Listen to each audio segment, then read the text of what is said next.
Good evening, everyone.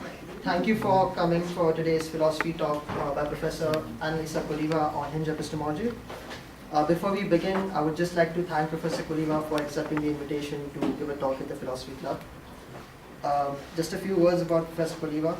Professor Coliva received her PhD in philosophy from the University of St. Andrews in 2001 and also in the philosophy of language from Università del Piemonte Oriental. Professor Coliva has been the Fulbright Research Scholar at Columbia University in 2002. She has her research interests include epistemology, philosophy of mind, and the history of analytic philosophy. Professor Coliva has been the author of several monographs and edited books such as Epistemic Pluralism, Language, and Language, Essays in Honor of Eva Piccardi, and authored several other papers and book chapters. Without further ado, we'll hand over the podium to Professor Coliva.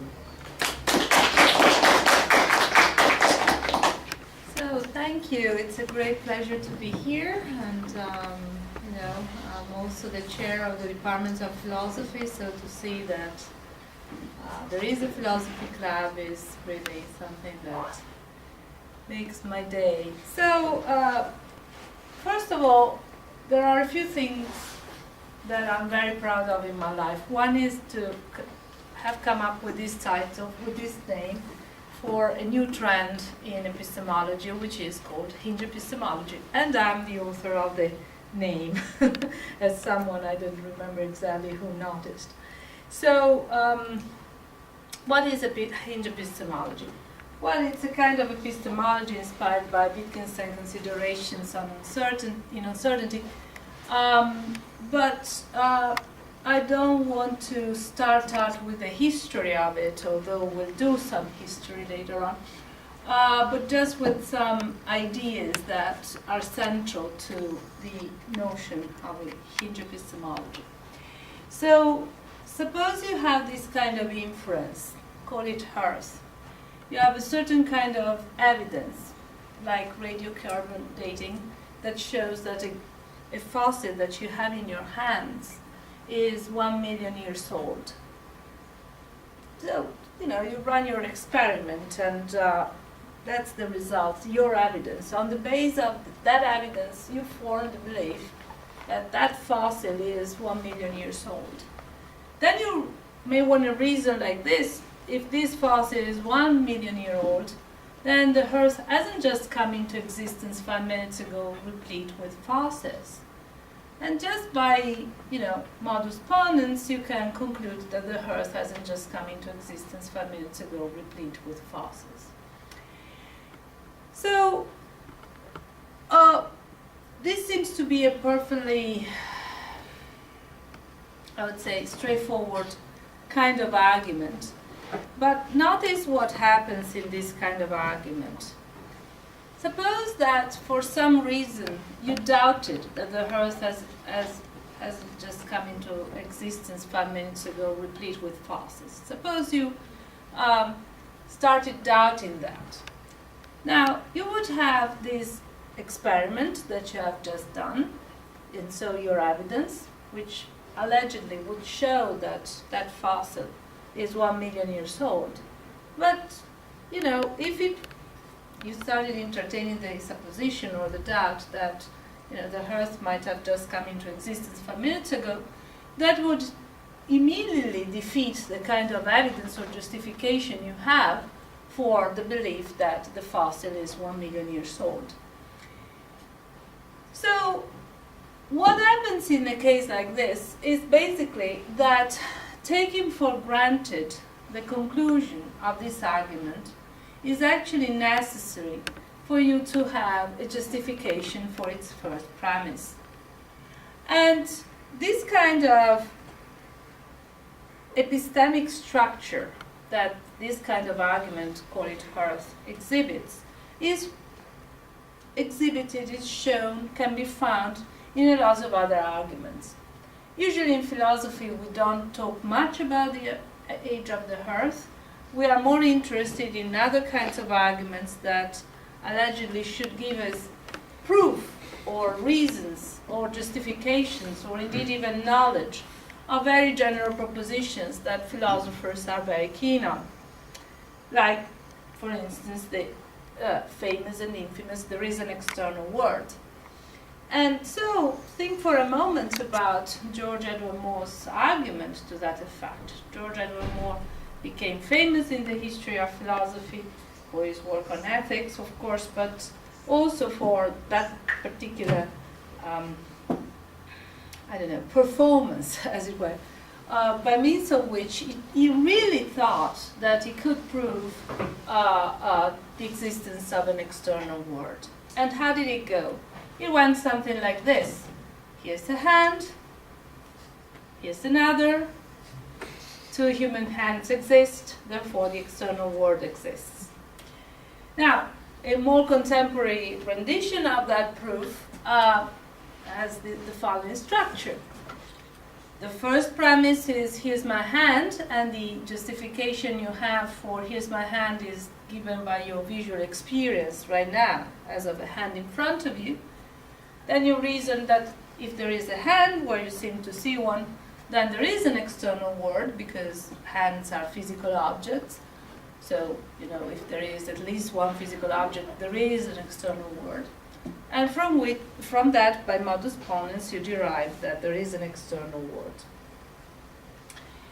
But arguably, this kind of argument, Moore, has exactly the same kind of epistemically circular structure that we have encountered before with Earth. In particular, it seems that your visual experience as of your hand can give you a justification to believe that really there is your hand there, just in case you take for granted that there is an external world with which you are causally interacting through by means of your perceptual faculties. If you were in a skeptical scenario, like in a Cartesian skeptical scenario, you would have exactly the same kind of experience, visual experience as of the hand in front of you, but that wouldn't justify you in believing that there is a hand where you seem to see it. Maybe it would just be, a brain in a vat poked by a machine which gives the brain these impressions as of there being a hand there. But you would just be a brain in a vat with no hands. So, again, Moore's argument seems to be epistemically circular. To repeat, the argument on the face of it is meant to give you justification to believe its conclusion, that there is an external world. But once you look closer at the structure of the argument, you realize that taking for granted its conclusion is actually necessary for you in order to have the justification that you think, rightly, I think, of having for the premise, here's my hand. If you didn't take for granted that there is an external world, then the evidence that you have would not be sufficient to give you justification to believe the first premise of that argument. So the arguments, like this one, Moore's argument and the Hurst argument we saw before, is perfectly valid from a logical point of view. That's not the issue. It's a clear instance of modus ponens, so no big deal there. The trouble is that once we look at what we may want to do with that kind of argument, in particular, what we may want to do is to get a justification to believe its conclusion given the premises that we think we are justified in believing, we realize that the argument can't do that, precisely because it is epistemically circular, so taking for granted its justification is necessary to have a justification for its premises in the first place. Okay, so I didn't want to start out with the history of, behind, as it were, the Hinge Epistemology, but, I as was kindly mentioned in the introduction, I do epistemology, but I also do a history of analytic philosophy. And clearly the origin of this movement, Hinge Epistemology, is actually in Wittgenstein's uncertainty. So let me read you a couple of quotes from Uncertainty. Wittgenstein says, all testing, so think back at the first example we started out with, all confirmation and disconfirmation of a hypothesis takes place already within a system of assumptions. And this system is not a more or less arbitrary and doubtful point of departure for all our arguments. No, belongs to the essence of what we call an argument. That is to say, the questions that we raise and our doubts depend on the fact that some propositions are exempt from doubt, are, as it were, like hinges on which those turn. That is to say, it belongs to the logic of our scientific investigations, but Wittgenstein is not concerned just with scientific investigations, is concerned with any kind of investigation or doubt even, that certain things are indeed, that is, as a matter of fact, not doubted. But notice that he goes on to say, it isn't that the situation is like this. We just can't investigate everything because our faculties are limited and our time is limited, and for that reason we are forced to rest content with assumption. The proposal is, if I want the door to turn, the hinges must stay put. So what is he saying here? He's saying that it is a matter of, we all want an extra point for the argument and reconstruction. This is the first time I've heard the extra point, I swear to God. Right. Okay, if I want the door, so what is he saying here? He's saying that the fact that we don't investigate everything, that there are assumptions that stay put for us, is not due to our limitations. It's not due to the fact, or to merely pragmatic factors, that we can't investigate everything because time is limited and our faculties are limited. No, it's part of the very logic of any kind of inquiry, of any kind of investigation, let it be scientific or not, that certain things have to stay put, because unless they stay put, we can't even get started on our inquiries. And he calls them hinges. That once the name Hinge Epistemology. Now, just to go on a little bit on the history of these ideas, in Uncertainty, you find a lot of examples of hinges. Some are taken from G. Moore's famous paper, Defense of Common Sense, in which Moore listed a series of truisms, and Wittgenstein basically incorporates those into his own way of thinking.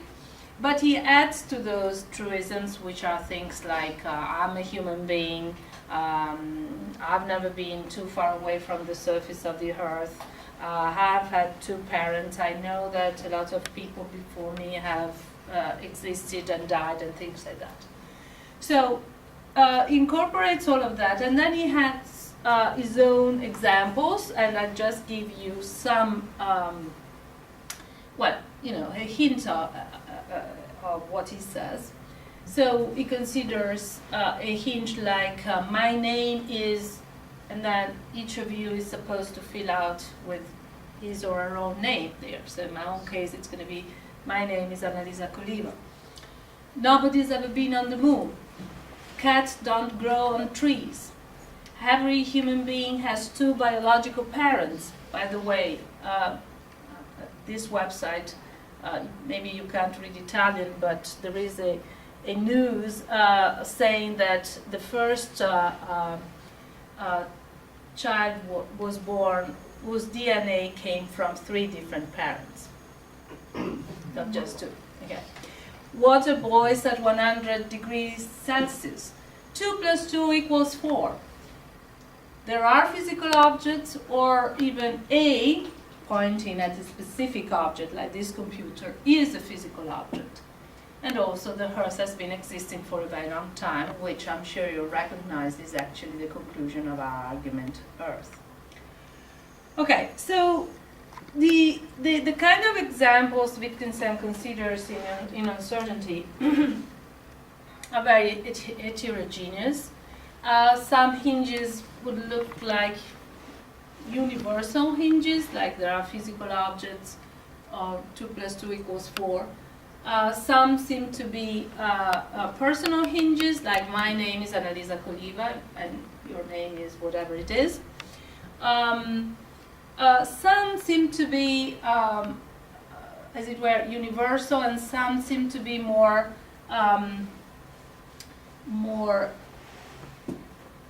context dependent. There is the famous "here's a hand," which is again an example that you find in Moore's writings.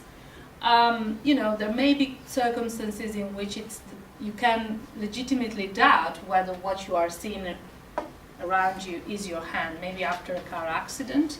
So whether "here's a hand" is a hinge or not depends on context.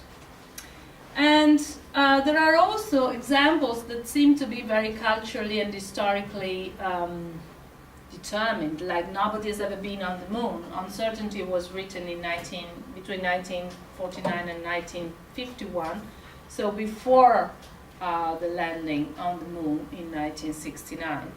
Of course, "nobody has ever been on the moon" is not a hinge for us anymore. Indeed, it's false that nobody has ever been on the moon. So what happens with Wittgenstein is that he goes past Moore's initial characterization truisms, and he enlarges the class of hinges to comprise very different kinds of propositions. So the first lesson we should learn from all this is that hinges cannot be identified by just looking at them in the eyes. You have to consider them in context and see what role they play. On the face of them, they all just seem to be propositions of an empirical nature, apart from 2 + 2 = 4, of course. But other than that, they don't seem to have much more in common. In fact, what they have in common is the role that, at least contextually, they can play. And we'll see a little bit more of that in the following.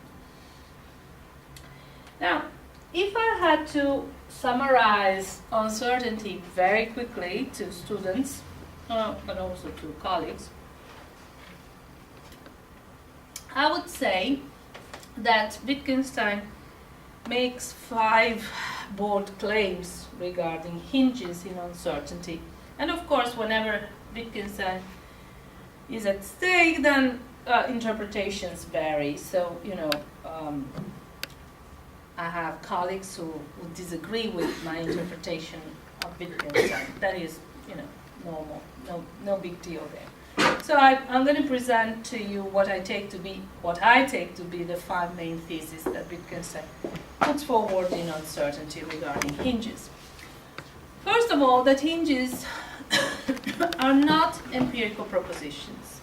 They are not propositions like, there are 35 people in this room.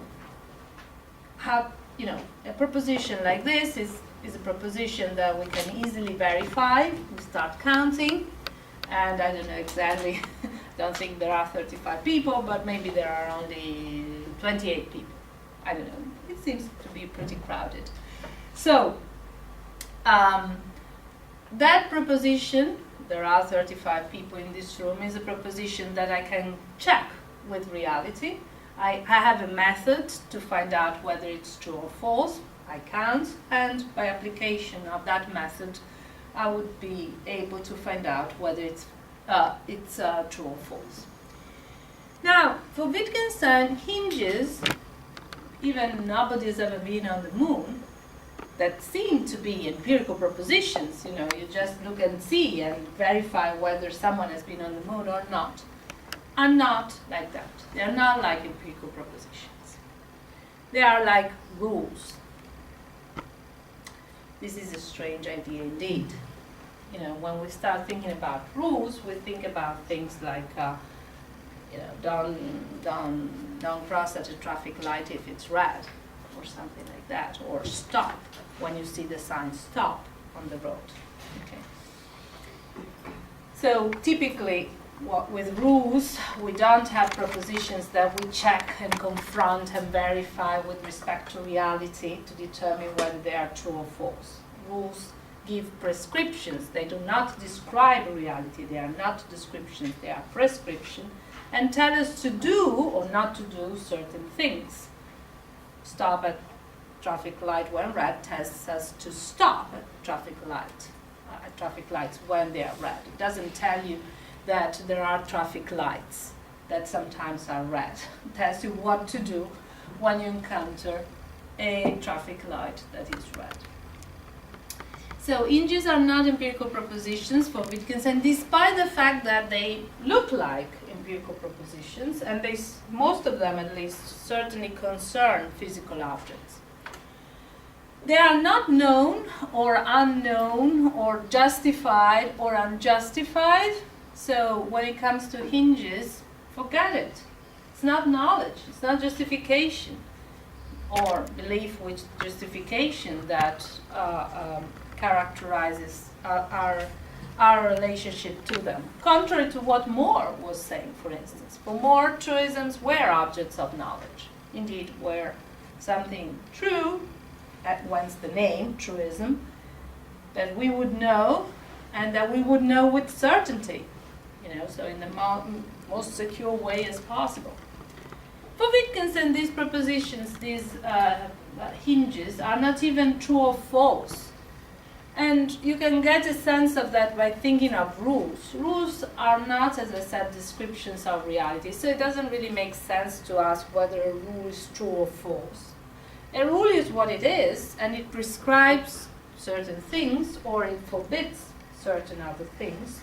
But it doesn't tell you how reality is, and therefore it's not something for which it makes sense to suppose that it can either be true or false. Wittgenstein also says that these hinges that form a kind of system, which is a complicated structure that on which he was never really totally explicit, constitute a word picture, or Weltbild in German, as he calls it. We'll come back to that. And he also said that they are part of a kind of mythology, whatever that means. And we'll come back to that too. As you know, Wittgenstein used a lot of metaphors. So I've already told you quite a lot about why Wittgenstein thinks that these are not empirical propositions. In his own words, if you want to read some passages in Uncertainty, he writes, I want to say propositions of the form of empirical propositions, and not only propositions of logic or mathematics, we might say, or add, form the foundation of all operating with thoughts, with language. And then he goes on to notice the following. In this remark, the expression propositions of the form of empirical propositions is itself thoroughly bad. The statements in question are statements about material objects, and we know that even that isn't true because 2 + 2 = 4 is certainly not about material objects, but still the other ones we considered are typically about material objects. And they do not serve as foundations in the same way as hypotheses, like, for instance, scientific hypotheses, which, if they turn out to be false, are replaced by others. So from all this, we can actually infer that whether a proposition is a hinge or not is not something that we can read off from its appearance, from its content. In order to find out whether it's a hinge or not, we should always consider its function, and moreover, we should consider its function in context.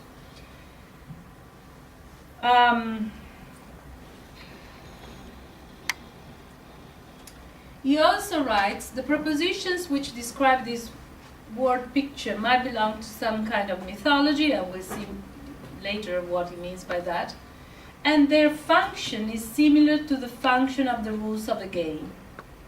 So in Uncertainty 95, we find probably the most explicit statement that Wittgenstein makes regarding the status of hinges, how we should consider them, not as empirical propositions, but as, again, it's not definitive. It says their function is similar to the function of rules. Okay? And the game can be learned purely practically, sorry, there's a typo, without having to learn explicit rules. And then he goes on to elaborate this idea by saying it might be imagined that some propositions of the form of empirical propositions were hardened and functioned as channels for such empirical propositions as it were not hardened but fluid, and that this relation altered with time. So he's saying, look, don't think that these propositions, these hinges, have been written in stone, or they are given once and for all. By the time Wittgenstein was writing on certainty, it was, completely in the kind of mindset according to which it's only practice how human beings that belong to a culture and society behave, that determines what is fixed, what is rigid, what is even necessary. So, Wittgenstein was against the logical must, in the sense, not against the logical must, but against a certain conception of the logical must, or of a certain idea of necessity as written in stone, as independent of human endeavors, of human practices. So whatever it seems to us to stay fixed, to stay firm, to be immutable, etc., is only so because of the function it plays here and now for us, and that function is a result of what has been happening long before us, most of the times, and that function can change in the future if things turn out otherwise.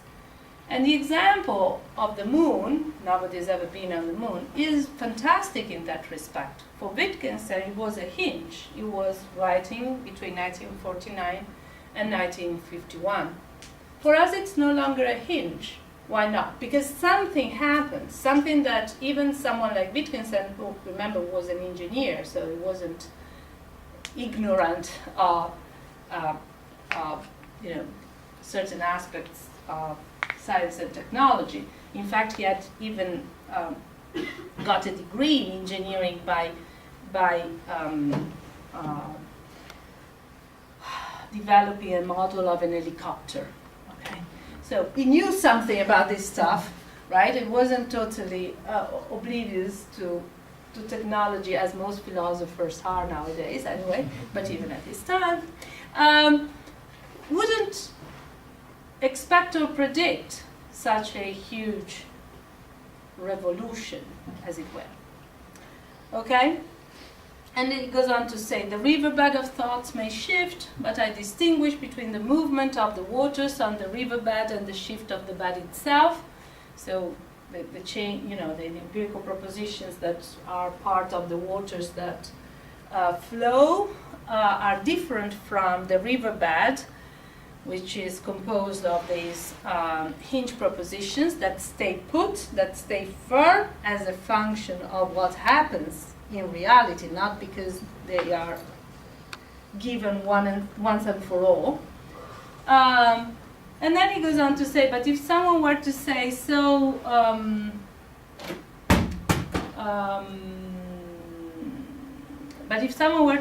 logic too is an empirical science, it would be wrong. Yet this is right. The same proposition may get treated at one time as something to test by experience, so as an ordinary empirical proposition, and at another time as a rule of testing. And we have already considered one example, or in fact two examples. One is synchronically contextual, like here's a hand. In this, right now, if the conditions changed and there was an explosion right now, here's my hand would no longer be a hinge, because after the accident I may look around and is this really my hand? Maybe shaking or full of blood, I don't want to distress you, but anyway. And we have already seen nobody's ever been on the moon. That for Wittgenstein was a hinge, and for us, clearly, is not.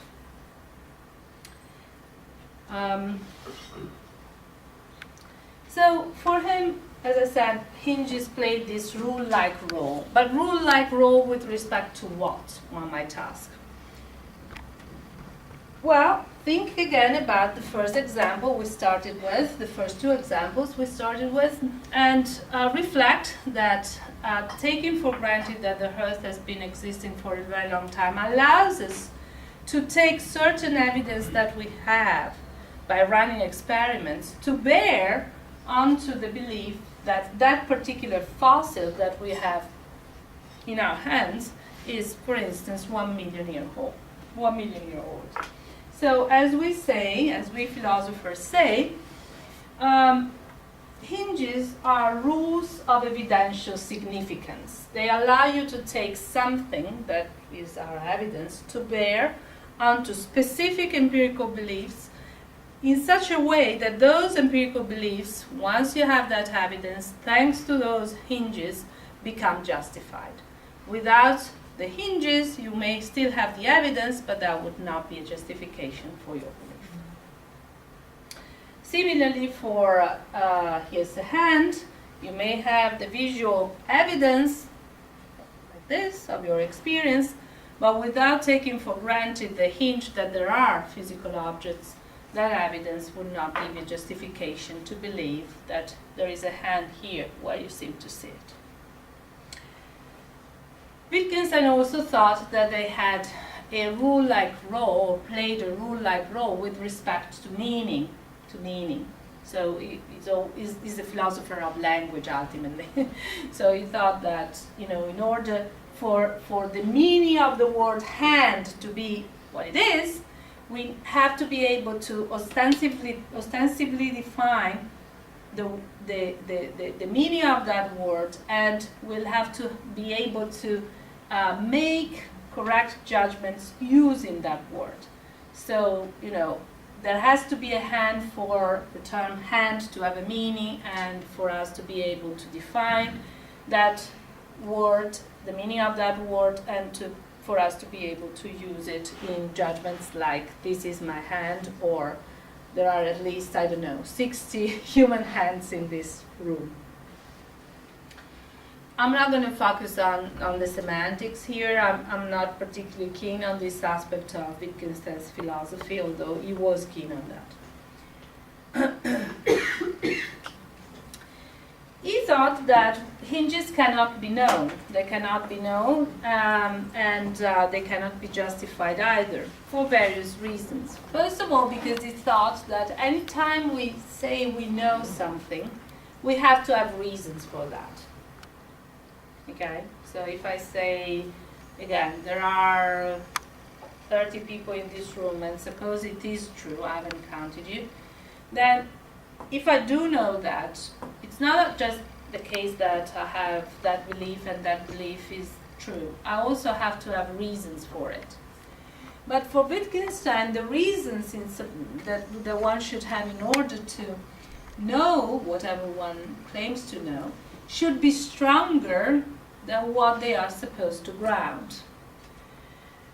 So the idea is that if the proposition you know is that there are 30 people in this room, and your reason is counting, that counting has to be more solid than the first proposition that you are trying to support by counting. And he also thought that claims to knowledge are in order only when it's possible to make an inquiry to verify that things are, as the proposition says they are. He also thought that the use of I know must be relevant within the communicative exchange. If it's not relevant, then it's not a genuine use of I know. It doesn't really state an epistemic relationship between a subject and a proposition or a fact. And also, he claimed that knowledge claims make sense only when it's possible to doubt of what is being claimed as known, to be known. Now, with the case of here's a hand as an example of a hinge, at least in context, at least in this context. And Wittgenstein thought it was a hinge. I don't think it is a hinge, but he did think so. Why would that be a problem? Why would it be a problem to say really that one knows that here's a hand? Well, the reasons I would offer are clearly, perceptual. I see it. I can touch it, perhaps. I can proprioceptively feel it, since it's my hand. If I move it, I feel it. Okay. But for Wittgenstein, these reasons aren't stronger than what they are supposed to ground. It's not more certain that there is a hand here after I've watched it or I've moved it than it was before. And he also thought that by saying I know that this is my hand, I wouldn't add anything relevant to the communicative context. If I really came to you on the street and said, oh guys, look, this is my hand, I know it, you would look at me and say, what is she doing? So it's only in philosophical context that people try to say things such as, I know that this is my hand, and really want to sound convinced of that. And he also thought that if we imagine in this context, to doubt of that proposition that here's a hand, that would be idle. There are no reasons to doubt, really, that there is a hand here. Okay? We all see it. I can feel it, and so on and so forth. So what doubt, in order to be rational, has to be motivated, and clearly there doesn't seem to be any reason for me to doubt that there is my hand here. Of course, in a different context, things might be otherwise. And of course, Wittgenstein didn't think that philosophical doubts are legitimate. Why so? Because he basically thought that use determines rationality and meaning. So, if use determines that in this kind of that doubts are legitimate and meaningful and rational only when there are reasons for them, then skeptical doubts, philosophical doubts that typically ignore or are raised in the absence of reasons would be just nonsensical. We are spinning in the void, as he calls them sometimes. He went on to claim that hinges aren't true or false. This can be easily seen from the fact that they are supposed to play a rule-like role, and as we said before, rules are not something that is meant to describe reality, and therefore that we can check and verify whether it agrees or not with reality. Rather, they prescribe how things are or should be or ought to be. And here's what he writes, in Uncertainty, my word picture, which is composed of hinges, is the inherited background against which I distinguish between true and false. So the distinction between true and false propositions happens on the background of something which is not in the business of being assessed as true or false. If the true is what is grounded, then the ground is not true, nor yet false. And again, hinges are supposed to be the ground and not what is grounded. What we call historical evidence points to the existence of the earth a long time before my birth. The opposite hypothesis has nothing on its side. But if everything speaks for an hypothesis and nothing against it, is it objectively certain? One can call it that. But does it necessarily agree with the world of facts? The answer: at the very best, it shows us what agreement means. We find it difficult to imagine it might be false, but also difficult to make use of it, which basically means that it didn't want to apply the categories of truth and falsity to hinges. Hinges constitute our word picture, our Weltbild. He introduces this idea in Uncertainty 93, where he says, well, it's worth looking at it in detail. The propositions presenting what Moore knows, but by the time he writes this, he has already criticized Moore for using knows in connection with Hinges, are all of such a kind that it is difficult to imagine why anyone should believe the contrary.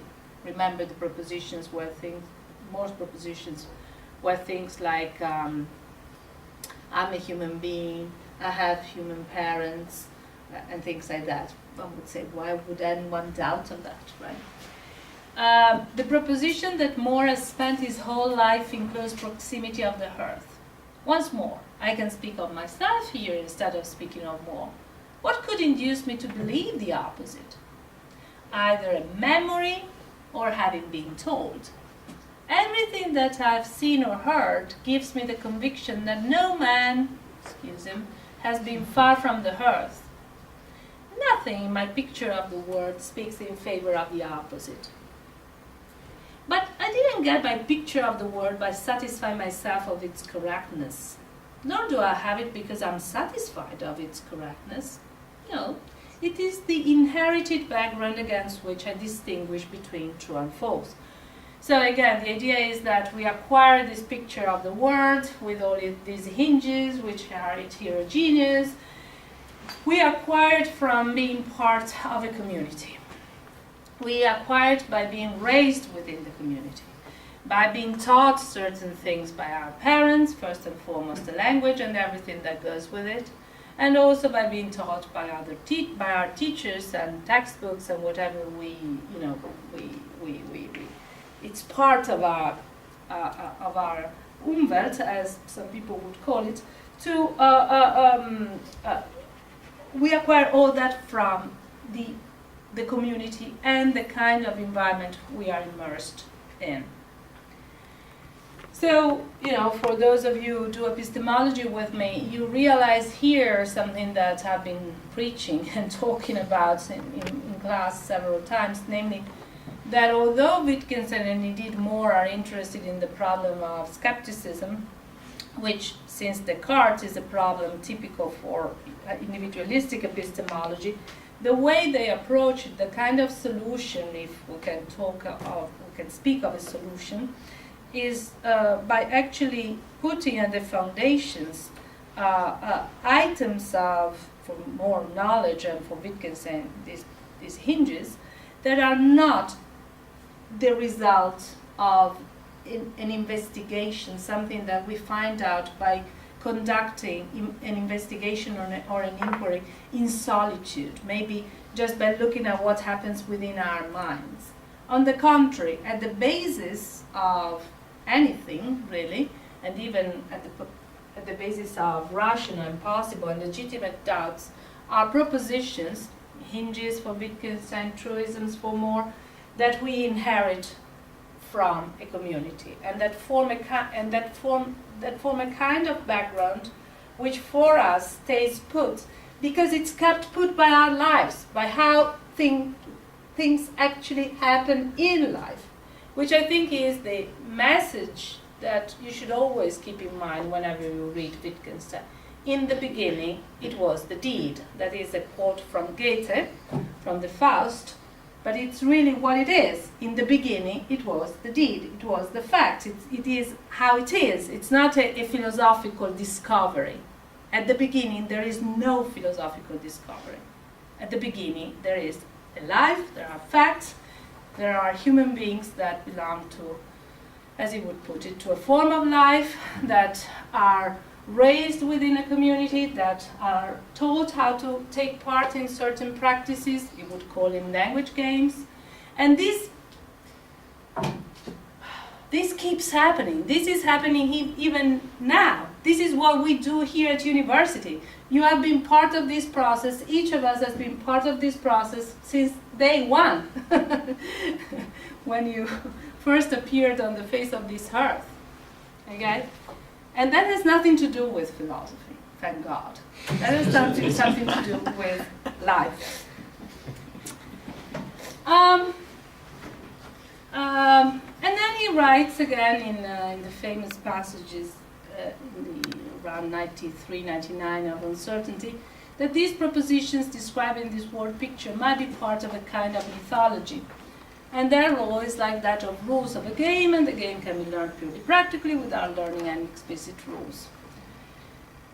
And then, you know, when he goes through the motions and says, look, these propositions maybe can become part of the flux, and sometimes they are usually fixed, but you know they can become part of the flux again. He says the mythology may change back into a state of flux. The riverbed of thoughts may shift, but I distinguish between the movement of the waters on the riverbed and the shift of the bed itself, though there is no sharp division of the one from the other. So,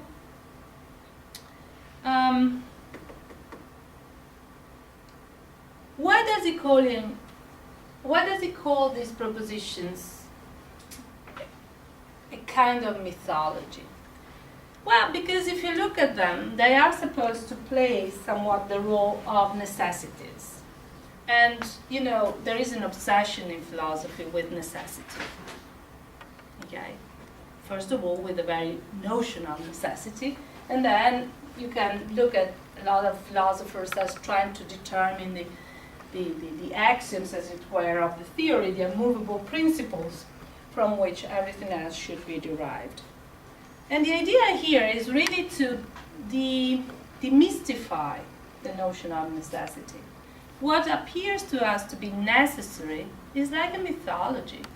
And you know, the Greeks really believed in their mythologies, but they were mythologies nonetheless, right? So what's the idea here? Is that the fixed point of philosophy are, again, kept fixed by what rotates around them, and we should never go back to a pre-critical age where we really think that these fixed points are fixed because they are fixed in and of themselves. If they are fixed, it's only because we keep them fixed.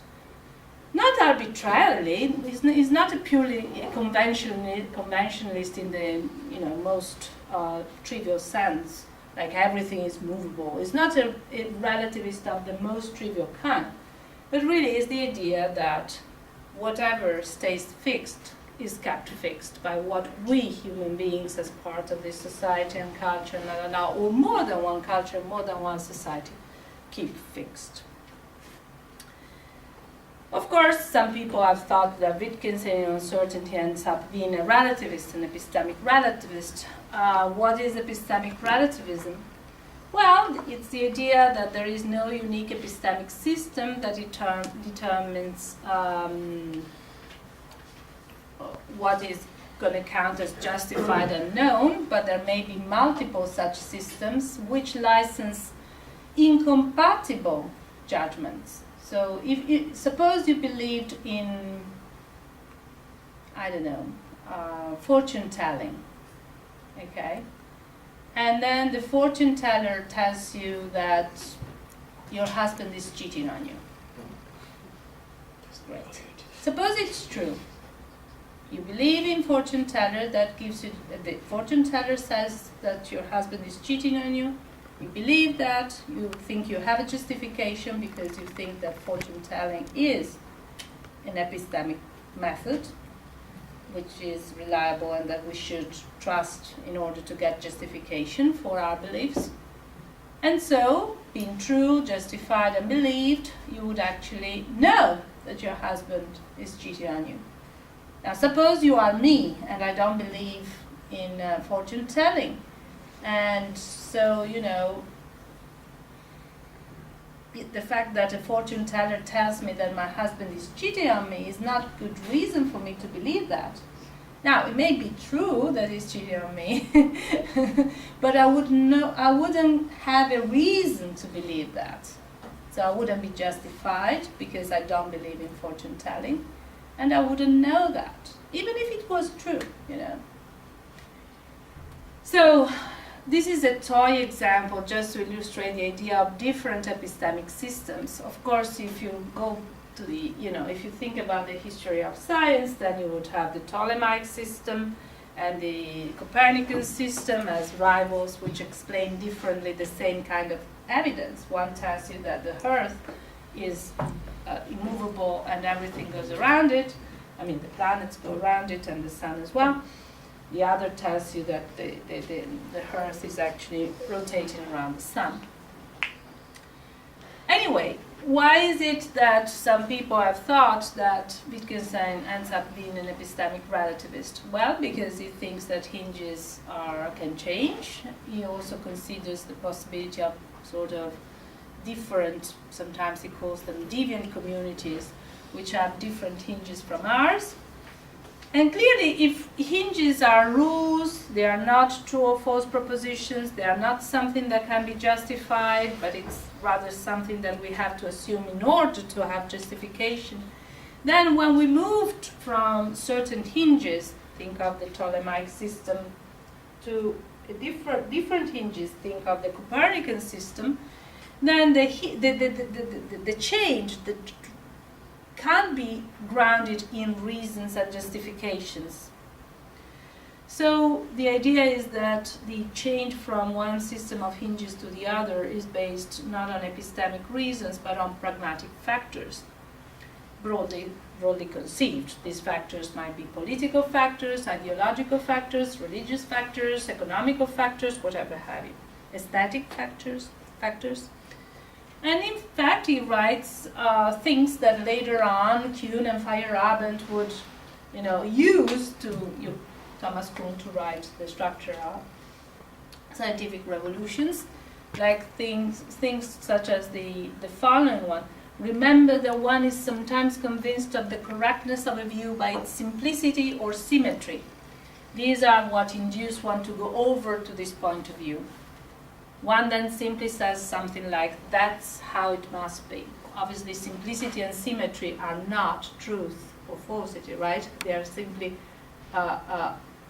structures of patterns. So you should think of them as broadly pragmatic factors that may convince you of the legitimacy of a certain view. If Moore and the king, which is supposed to make rain, if Moore and this king were to meet and discuss, could Moore really prove his belief to be the right one, that a king cannot make rain? I do not say that Moore could not convert the king to his view, but it would be a conversion of a special kind. The king would be brought to look at the world in a different way. So again, the idea is that there are no reasons that take you from one system to the other. We might instruct him, the earth has long been existing before you were born. This is a different kind of king, one that thinks that the world started existing when he was born, with his birth. We should be trying to give him our picture of the world.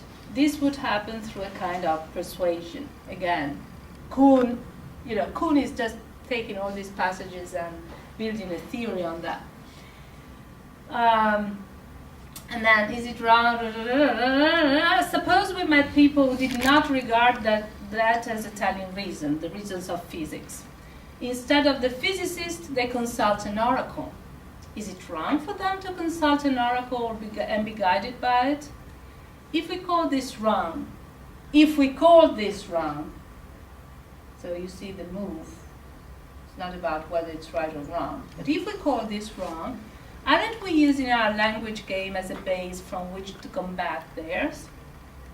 And we are right or wrong to combat it. Of course, there are all sorts of slogans which will be used to support our proceedings. And finally, where two principles really do meet, which cannot be reconciled with one another, then each man declares the other a fool and heretic. I said I would combat the other man, but wouldn't I give him reasons? Certainly. Certainly, at first you try to give reasons. But how far do they go? At the end of reasons comes persuasions. Think what happens when missionaries convert natives. Okay, so you get the sense of why Wittgenstein has been considered an epistemic relativist by a lot of people. I myself don't think he is an epistemic relativist, ultimately, but there's no time to go into any of that now. Okay, so in the last few minutes, I would only try to give you a sense of what I've been doing in my own work. So today we have explored some, the key ideas of the Hinge Epistemology.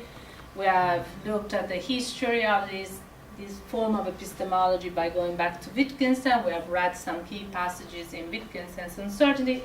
But, if that was it, basically, that would be merely of historical interest for the history of analytic philosophy or analytic epistemology. As I said, Hinge Epistemology is a movement in contemporary epistemology, and here at Irvine, I'm not the only one who practices it. Besides me, there's my friend and colleague Duncan Pritchard, and it's not by chance, because we both studied with Crispin Wright in St. Andrews long ago, and Crispin Wright is another Hinge epistemologist, and there are more, like Michael Williams, for instance, and others. So in my book, Extended Rationality and Hinge Epistemology, which appeared in 2015, so not long ago, I've been concerned with developing a kind of Hinge epistemology. Duncan Pritchard, in his book Epistemic, that came out just a year after mine, in 2016, has done the same. Of course, it's a different kind of Hinge epistemology from mine. But if you are interested in reading more about how people have tried to develop these views, you could go back to these books. And let me just give you a very quick sense of what I've been trying to do. I won't take you into the very subtle details of the whole thing, because there is no time, I believe, and I don't want to go on forever. What I want to say is the following. First, that I'm not convinced that the best way of developing a Hinge epistemology is to have such a wide variety of hinges as Wittgenstein admitted as part of the category. So in my own work, I've been concerned with what I call hinges, but in fact other people have called heavyweight assumptions, like there is an external world, our sense organs are broadly reliable, our cognitive faculties are broadly reliable, there is a past, the principle of the uniformity of nature, according to which whatever has happened constantly in the past will repeat identically in the future. And other general principles. Certain assumptions or hinges that are really constitutive of what I take to be epistemic rationality. Hence the title of my book, namely Extended Rationality, a Hinge Epistemology. So what is this notion of extended rationality and why it matters? Once you think about the basic epistemic methods that we have, namely the methods by means of which we acquire justification for our empirical beliefs here and now through our sense organs, or the kind of methods that we use to make empirical generalizations through induction that are all based on the principle of the uniformity of nature, and things like that. Also, testimony is one of the methods that we employ, and I have talked about testimonial hinges in my work as well. You realize that these methods depend on taking for granted these very general hinges or heavyweight assumptions. In particular, if we just focus on perception and perceptual justification, the relevant hinges here will be that there is an external world with which we are in causal contact while we open our eyes and activate our senses, and also that our sensory faculties are broadly reliable. Now, typically, skeptics think that epistemic rationality, what is rational for you to believe, based on reasons that speak to the likely truth of what you believe, what is epistemically rational is confined to what is warranted or justified perceptually, at least in the case of perceptual justification. Clearly, if there is an external world is not justifiable through perception, because Moore's proof basically is circular and would never give you justification for believing that there is an external world, then you would end up concluding, if you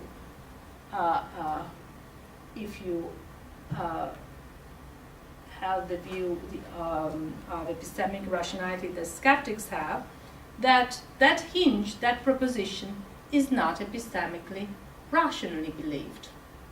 It's not epistemically rationally held.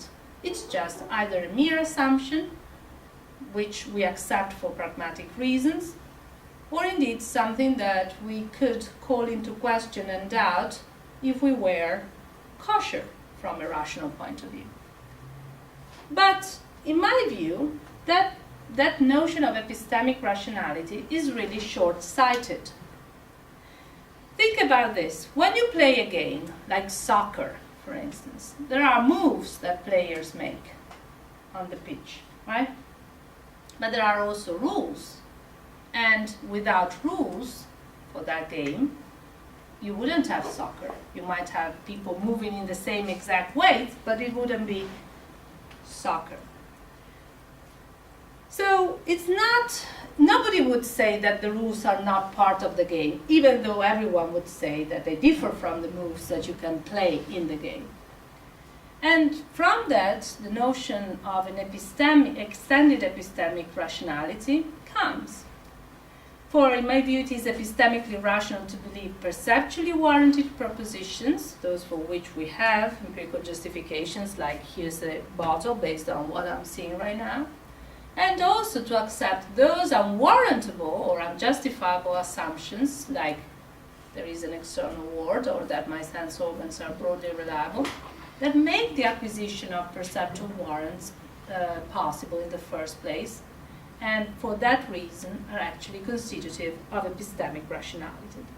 So the idea is that epistemic rationality extends to its very conditions of possibility, to those assumptions, those heavyweight assumptions or hinges understood in a more general sense that make it possible. Okay, so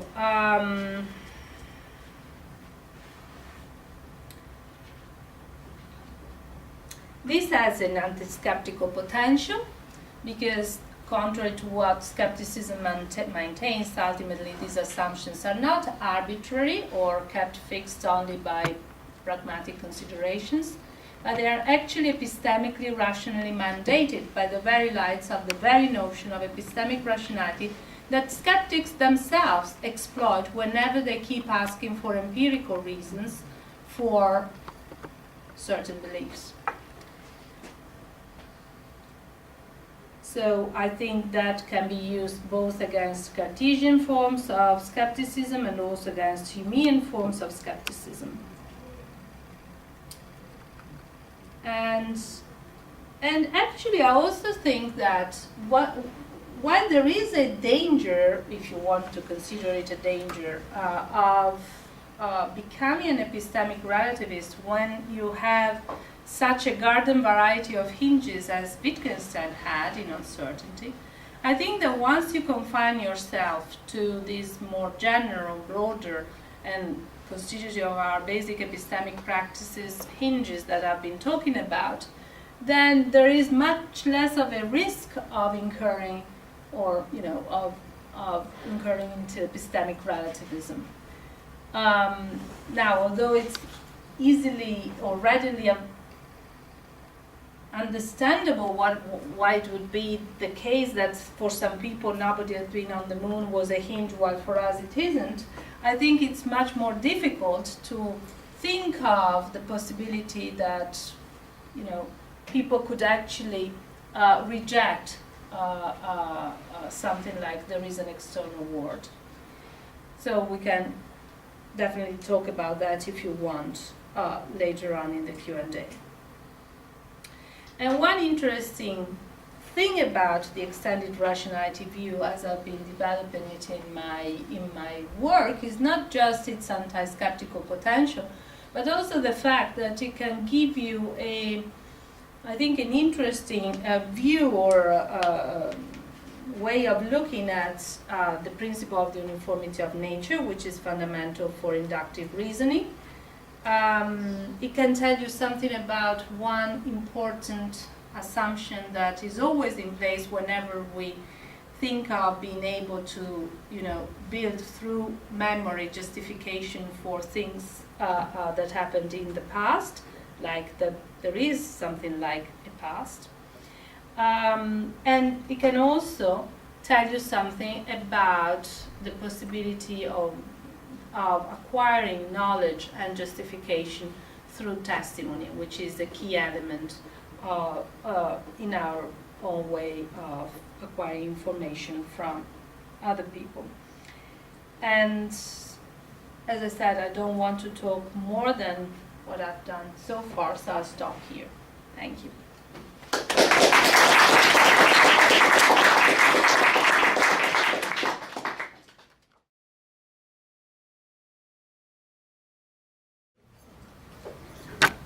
I have one. Okay. Would God be considered a hinge? God, Yeah, the existence of God. yeah. Well, for Moore, it wasn't a truism. Moore was really interested in propositions that would be believed by all adult human beings as long as they didn't have any cognitive deficiency. Really. I mean, he actually says so, pretty much, in his own words. Wittgenstein, interestingly, doesn't really consider it, but clearly, if you go for a cultural conception of hinges, or hinges are propositions that stay put as a function of what a given culture believes or holds, then probably for some of them it would be a hinge. Maybe not in our culture at this point, because there's so much disagreement, right? Yeah, yeah. But in other moments in time, yes, I would say. You say like manifest destiny, that was like Sorry? manifest destiny that used God as like a hinge to like progress about the last or something. Yeah. But of course, as I said in my own work, I've only looked at the structure of epistemic justifications, and typically God is not part of Yeah, those. sure. I mean, the existence of God is not part of those. Yeah. There are people who try to develop Hinge epistemology in the field of religious, the epistemology of religion. So, and just as a biographical note, when I started working on uncertainty, which was a long time ago, when I was an undergraduate, because we had to write substantial dissertations at the time for our first degree. The literature that one could find on uncertainty was only or mostly literature that would be in the field of the philosophy of religion, because clearly people interested in religion had been attracted to the idea of these hinges that are part of the riverbed that can change over time, and they saw the connection there. Yeah. So back to the point where you mentioned, according to Wittgenstein, a claim must be supported by evidence. So, for instance, if a person says there are 30 people in this room without counting or without any reasons, but actually it turns out there are indeed 30 people, so that proposition wouldn't be considered as knowledge, right? Absolutely. Yeah. It wouldn't be knowledge. Even though it was Even if right. by chance it were true. Okay. Typically, whether or not it's in Hinge epistemology, people tend to think that knowledge, and indeed the value of knowledge with respect to other kinds of goods like simple truth, is that it gives you these additional reasons such that you know what you're doing, those are accessible to you, so you can claim your right to believe whatever you are believing by displaying those reasons. and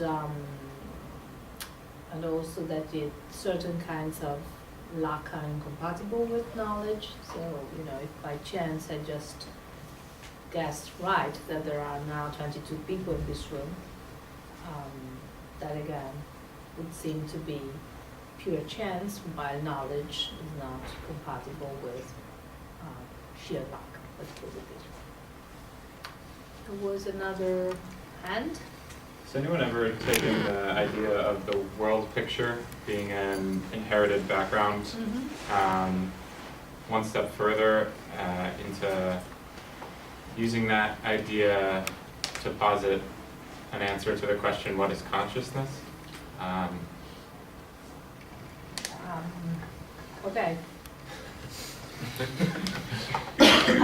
Actually, my colleague David Smith gave a paper at the conference we had on Hinge Epistemology in September 2017, in which he was using the notion of a background in a kind of phenomenology-friendly way, where something like what I think you are hinting at would be part of the view, namely that there is this background that is part of consciousness and from which experience gets its own character. But I'm not a phenomenologist, so I myself would not be able to really expand on that. But there are people again who would try to do that. And as I said, David Smith here at UC Irvine would be the person to talk to. So, since we're on the topic of phenomenology, so in phenomenology, it's like you have your, your perception leads to objective facts. So you have your subjective experience, then you derive objective facts from that. So would you say Hinge epistemology is similar to that, where Wittgenstein would say that we have these facts that are grounded in hinges, and hinges are like a rule, so they could be seen as subjective. Like if I say my name is Min, that's a subjective fact that you can't deny because it belongs to me. Mm-hmm. So would you say that's in a similar situation? I think that interestingly, when we think about phenomenology, we think about items that are presented to us in consciousness. So typically we think about mental events and occurrences.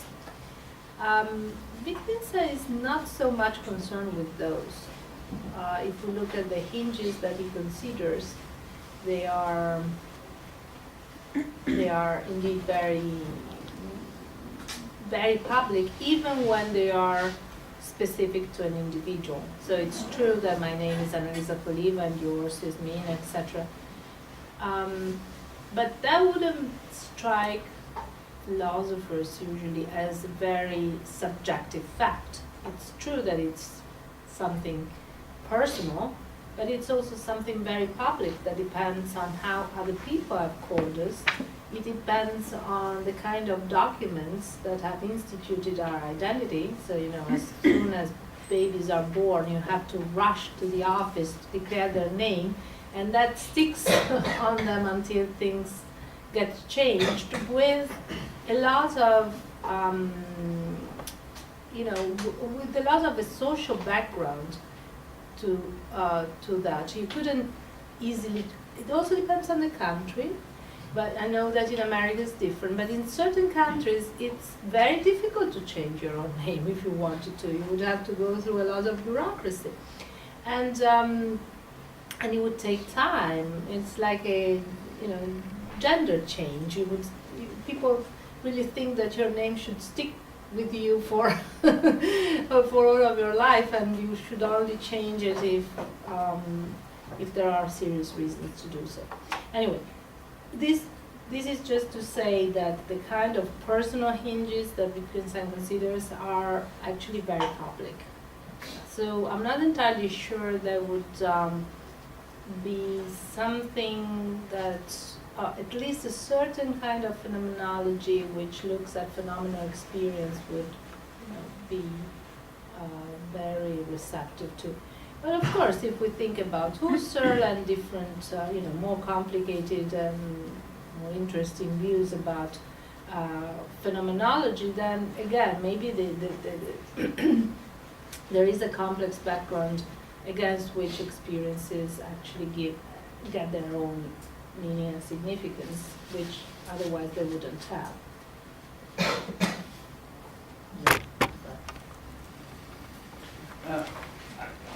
In your talk a little earlier, you had mentioned that we sometimes make assumptions because of time, and that we just can't prove everything as we go along because it's just too time consuming. So some basic things have to be proven though. And so when I dealt with these different interdisciplinary fields such as psychology, which deals with external reality, and you were talking about the external world. Then you deal with physics, which deals with physical reality. Mm-hmm. But the problem is when you get into etymology of actual words like being and existence, it requires objective reality. So now we have three different realities. If we actually want to talk about relativism, we could talk about relative reality from Albert Einstein. So now we have four different realities that I think that we're all existing in, which is external reality. We have physical reality, we have objective reality, and we have relative reality. So the problem is that when you have so many different perspectives on specific things like objects that physically exist in the world, then we start getting into subjective and objective observations like he was mentioning. And how do we know what is objective observation through empirical analysis, and how do we know what is subjective perceptions or perceptual processes that we go through? I don't know, it might be a loaded question, but there's a bunch of different ways that my studies have led me to believe all these different realities.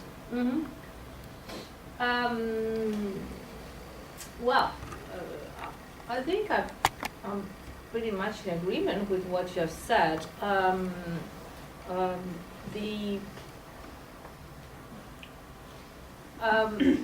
Here we have just considered what in your taxonomy would be physical reality.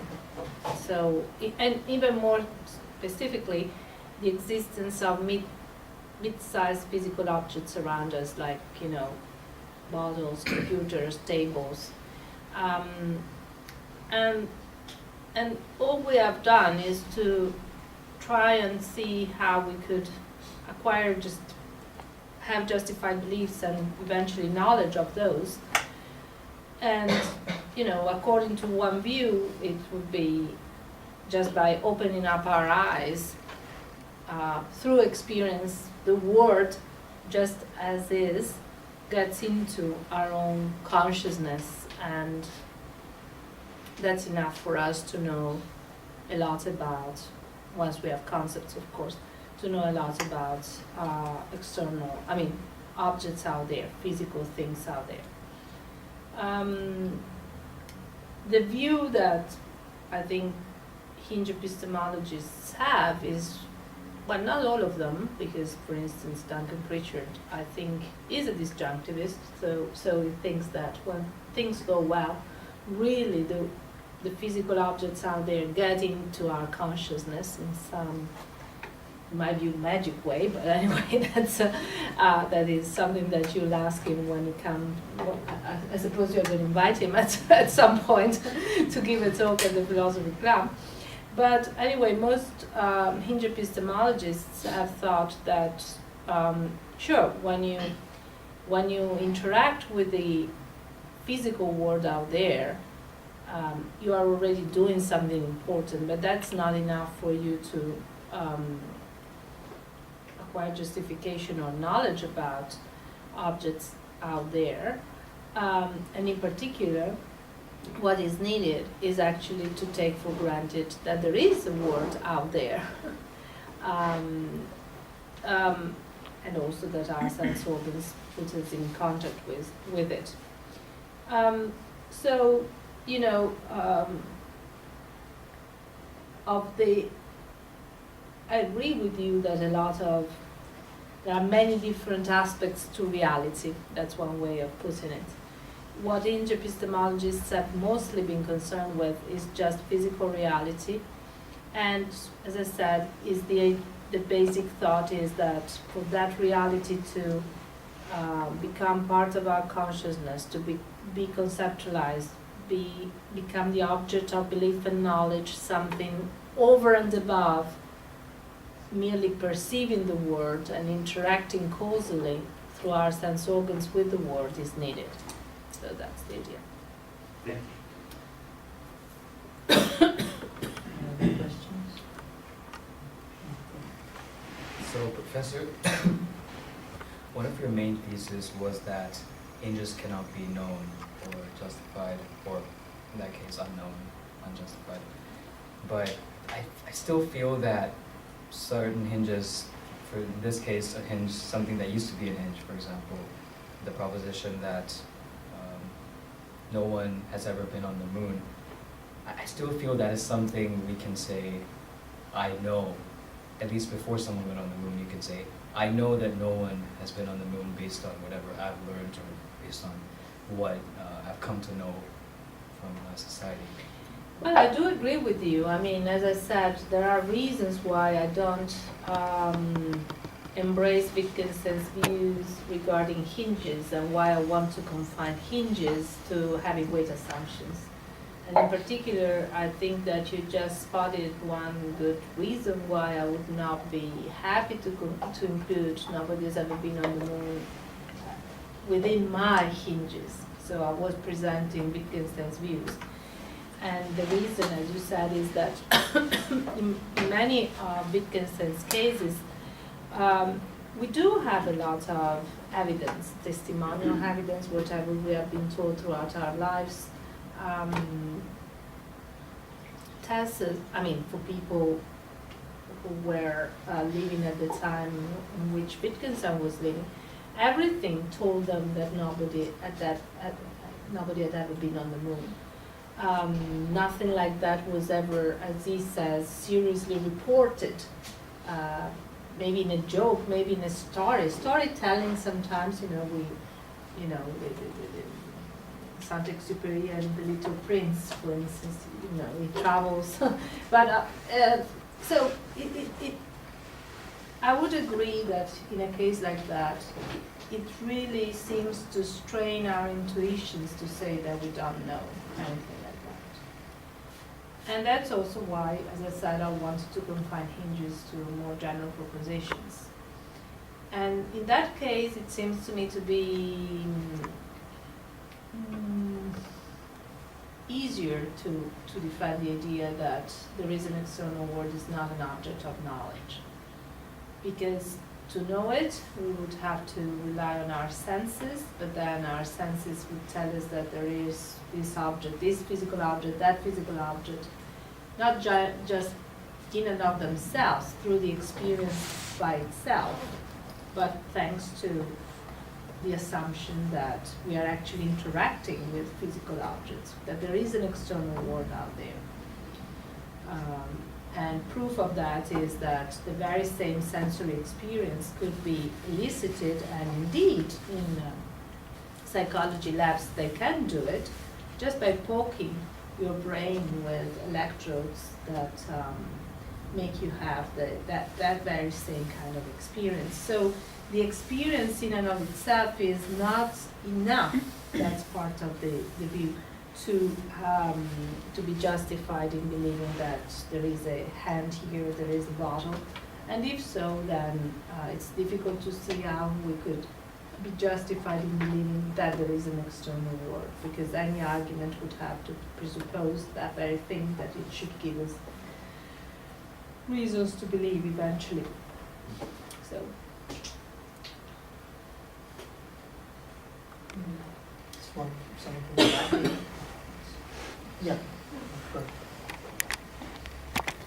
Okay. Well, could you just talk a little bit about how extended, your view of extended rationality. My extended rationality view is? Is that, no, no, is it's that, nice. well, yeah, sure, say that. But also, you had mentioned that it would avoid the relativistic, I guess. Well, yeah, I think it would. So, first, I take this opportunity to say a little bit more about the extended rationality view. It is extended in a first sense because it considers to be part of epistemic rationality those very assumptions that make justification, perceptual justification possible. And that is already an extension with respect to what, for instance, not just skeptics, but a lot of epistemologists believe. Namely that when we are dealing with epistemic rationality, we are only dealing with empirical justifications, not with whatever makes them possible. Then there's a second sense in which my extended rationality view is extended, because I think that eventually the project is not just to tell you what or how perceptual justification is possible. What I want to do and do in my own work is to look at all forms of empirical justification. And empirical justification or epistemic justification is wider than merely perceptual justification. So we get justifications and knowledge through testimony. We do get justification and knowledge through induction. We do get justification and knowledge through memory, so that the set of justified beliefs that we have is not confined to what is given to us here and now. It extends to what was given to us before, that we can still remember nowadays, or it can extend beyond our experience through induction. It can extend beyond the reach of our sense organs through social interactions. So in that sense is extended too. Now, with respect to the anti-relativistic ideas that I have, I'm actually trying to characterize the functioning from a normative point of view of the most basic ways in which human beings can gain justification and knowledge. And I think these are universal. So they are not culturally determined. There is no culture, as far as I know, in which people don't rely on their senses to form beliefs about things that are in their whereabouts. They may have strange beliefs sometimes concerned with dreaming or things like that, but really eventually when they want to talk to one another, they look for one another. Or and again, I'm not aware of societies in which people don't rely on testimonies from other people, or in which they don't extend the body of their knowledge through inductive reasoning. They all are aware of the fact that if you put your finger in the fire, you are going to burn yourself. And maybe they've just experienced that once or twice in their lives. So the generalization comes natural to them, just as it comes to us. So, and again, I don't know of any culture in which memory is not allowed to play a justificatory role with respect to beliefs regarding our past. So, in that sense, I think that once you confine your theoretical gaze to the, as I would call it, the conditions of possibility of the basic methods of human inquiry, then relativism is not a real challenge. Of course, there are philosophers who, at least when it comes to perception, have tried to argue that really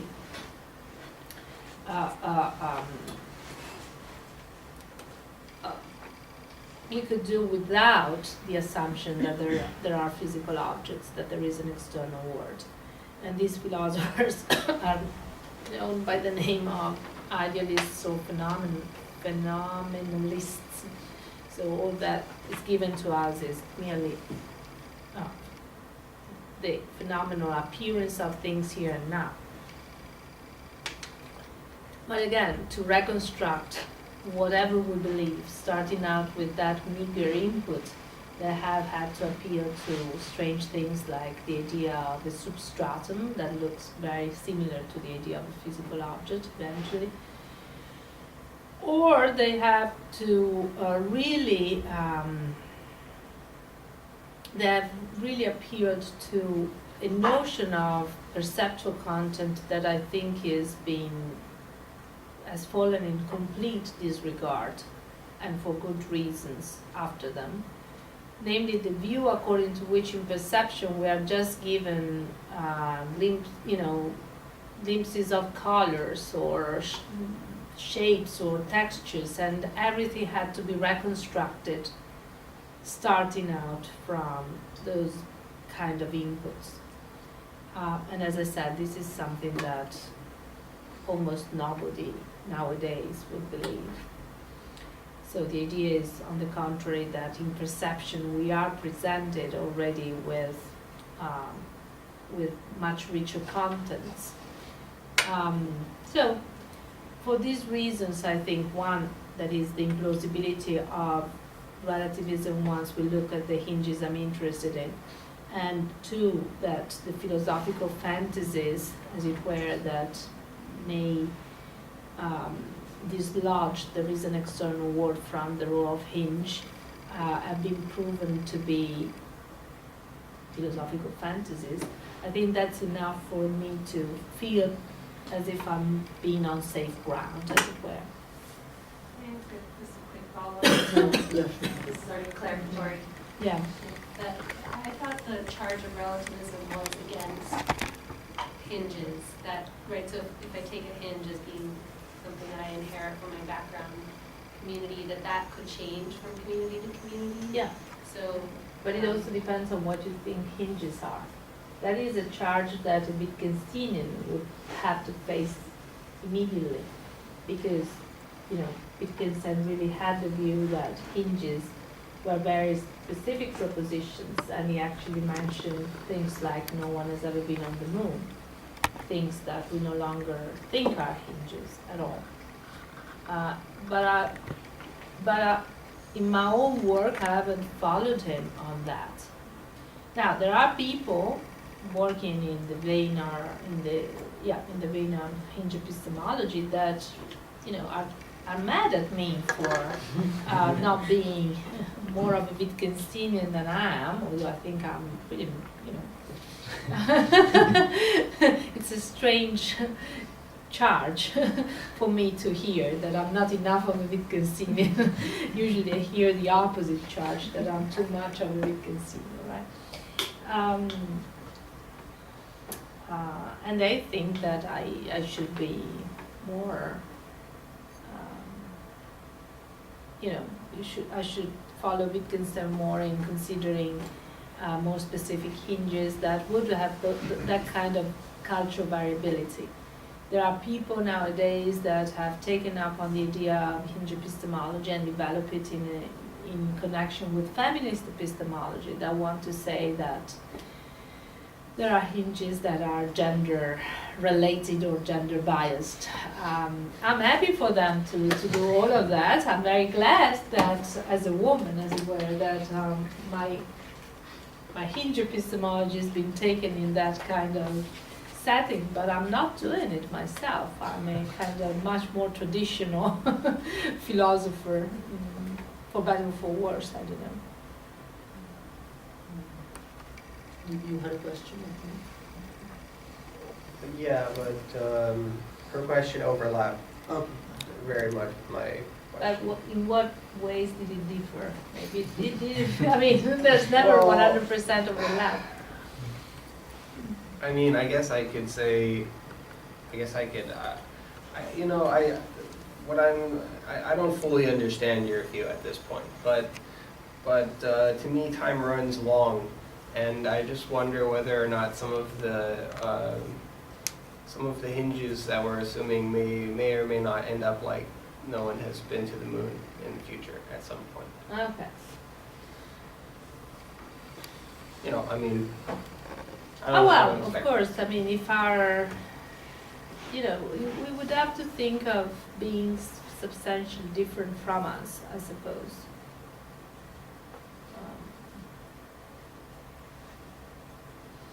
And, in this sense, there may be something to the idea that who knows what is going to happen. Again, I don't want to end up being a metaphysician or a metaphysical philosopher and hold that it's necessary because it's written in stone that forever and ever the hinges, even the more general one, will stay put. But I think that they will stay put at least until forms of life relevantly similar to us are around. And that's enough for my purposes. I mean, what is going to happen when completely disembodied subjects will be around and we'll get to know things. It's something that I can hardly imagine. So I can concede that it may be a possibility. Okay, yeah. I don't know if it's physically possible, but anyway, Yeah, at least. yeah. But as long as there are people, if not people, subjects, creatures that are relevantly similar to us in the sense that they form beliefs about things around them through the operation of sensory apparatuses, then I would expect them to hold on to hinges similar to ours, very similar. As long as they have memory capacities, a goldfish doesn't have any memory beyond 2 or 3 seconds, thank God for him. Because having a goldfish that has been living with us for 2 years now, always going like that round and round in the fishbowl, if the poor thing that we called T-Rex, if poor T-Rex had a lot of memory, it would go crazy. Whereas it is flourishing with us. I'm sure it recognizes me, by the way. I think I'm crazy, but I can invite you over to my place and you see the way he reacts when he sees me approach. Because I'm the provider. But all this to say that it's true that some hinges are, even the most general one, are the ones that they are, given the kind of creatures that we are. If, we were more like T-Rex, presumably we wouldn't have any epistemic rationality that extends diachronically. And that is for a very good reason, as I said. Okay? You had a question? Oh, sorry. Yeah, you go first. Please. So, fortunately, you gave us the reading of. We had to read Crispin White for one of our. We had to read Crispin White for one of our 2% in front of class, and so he deals with rational warrants. And would you say, even though he doesn't mention hinges, but he mentions cornerstones, but could we use those warrants to establish that hinges cannot be arbitrary, and that we could have reasons still to believe in some hinges and not to believe in others? Well, surely Crispin Wright, what he means by cornerstones are, in some sense, hinges. And it's true that he's probably, the father, the academic father of at least 2 present-day Hinge epistemologists that are both in Irvine. One is here, and the other one is Duncan Pritchard. We all betray our own family bounds and origins. He's a Hinge epistemologist. Now, regarding whether we have reasons to identify certain hinges as hinges rather than other ones, I'm not entirely sure why you think that Crispin Wright would be. So can you elaborate a little bit more on that? Well, like, it's like the skeptics would be like, oh, if in order to be like, be a relativist, like there's no system, no rational system to establish why certain hinges are preferred rather than others. Like, for example, I could have a hinge that there's no physical objects, and then they'll be like, oh, we're just stuck at a standby. And I feel like what Crispin White is trying to do is he's trying to give us like, we don't have justifications, but we can still have some kind of reason, and it's not arbitrary, to establish why we have certain cornerstones or hinges over than others. Are you saying so because you are thinking of this notion of entitlement? Yes. And the way in which he do it? Okay. So we're still entitled to have some hinges, and we can still say some hinges are still better than others because some of them have reasons behind them, and others is just. I wouldn't say that you would say that we have reasons for them. We are entitled to them because of the role they play with respect to our epistemic maxims. Yeah. Okay. But I think that, there is the very close similarity between his hinges and mine. Yeah. We are just dealing pretty much with the same ones. A question in a similar area. But what interests me isn't so much the immutability of like large general hinges, propositions that we consider hinges, but smaller ones that do change, and whether the principle of causality is involved there. Like, what causes these hinges to change? And the one that I particularly have in mind is the birth of agriculture. And I don't know what hinges would be involved in that kind of like shift of, I don't know what consciousness, just the way that we think about the world, or our background, call it, our epistemic background. But in my view, it's kind of set in motion a chain of events that I'd like to see go in a different direction. So I don't know, I guess what I'm asking is, what do you think about the principle of causality involved with like this shifting of hinges? So are you asking me what I think the causes of shifts in hinges are? Yes. Okay. Well,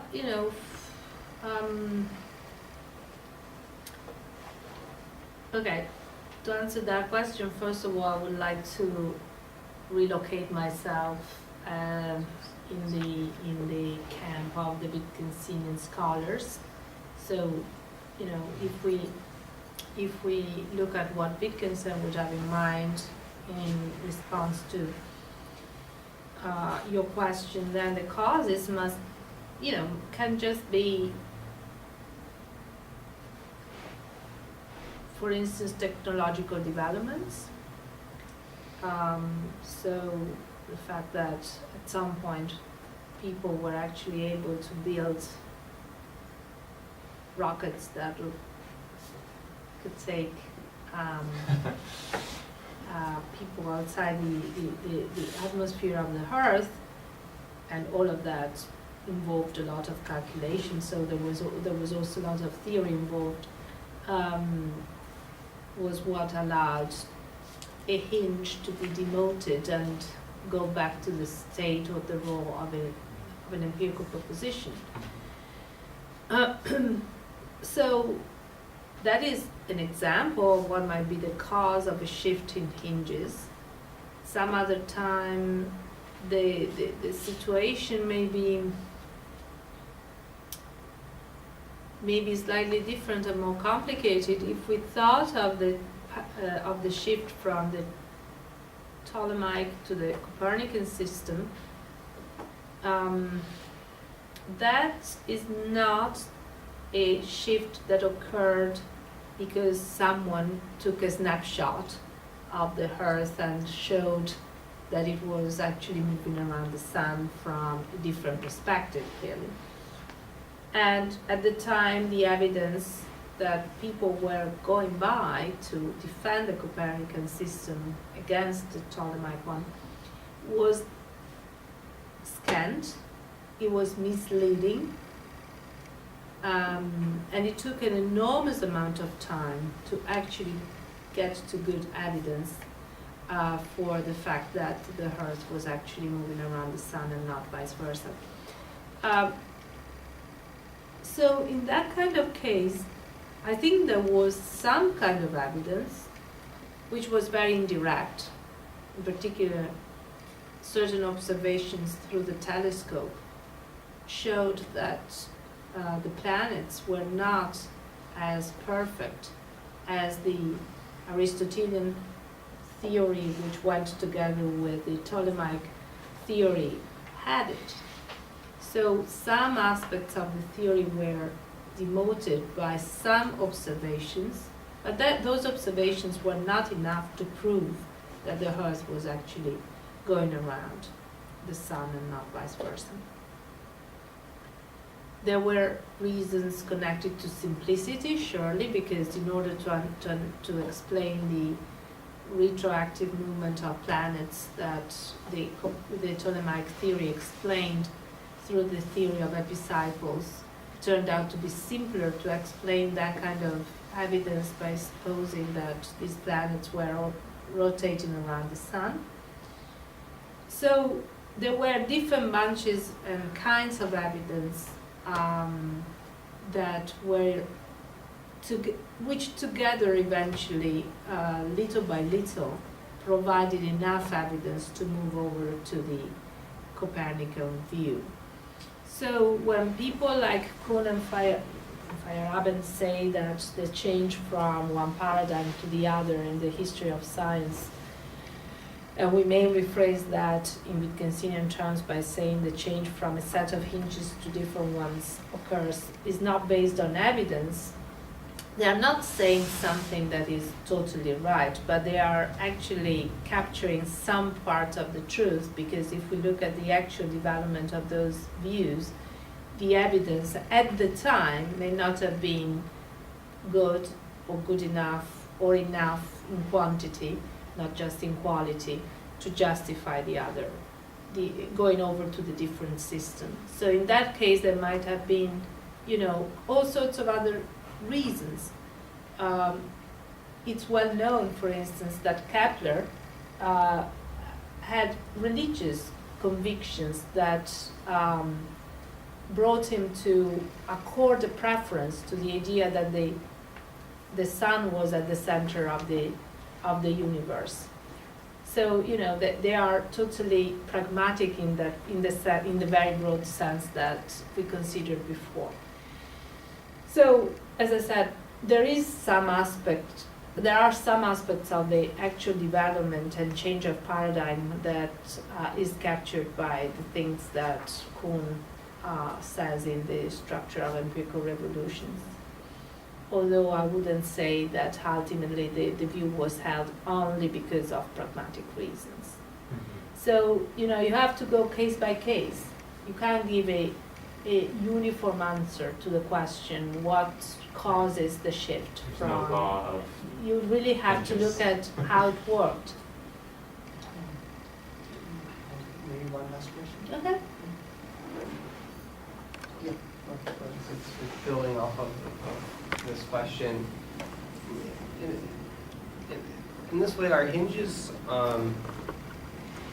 chosen by their explanatory power in a way similar to, say, abduction? Mm-hmm. Okay.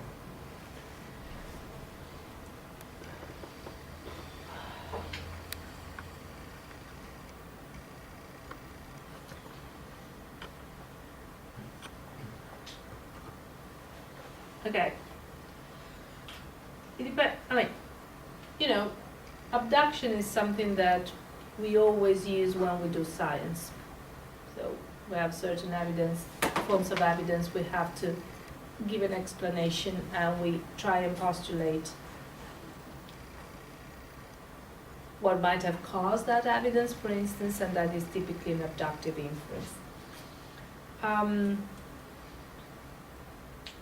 Now, abductive inferences are always amblative inferences, so inferences that go beyond the evidence. Now, what Hinge Epistemology does, at least in my brand of Hinge Epistemology, but possibly also in Wittgenstein's own brand, I'm not sure, I will have to think more about that, is to make it possible for us to do these abductive inferences. Like, given, for instance, the sensory experience that we are having right now, it allows us to go beyond it and to the belief that there is a cup here. So I'm not entirely sure that we should say that we identify hinges through abductive reasoning. That is what happens when we formulate scientific theories or hypotheses. But hinges are not quite like scientific hypotheses. I would say that at the most basic level are what makes abductive influence possible regarding, even regarding objects around us, our past and things like that. Okay. I think that brings us close to our session, and I would like to thank Professor Coliva for joining us for the session and entertaining questions today. Thank you so much to you guys for being here until late.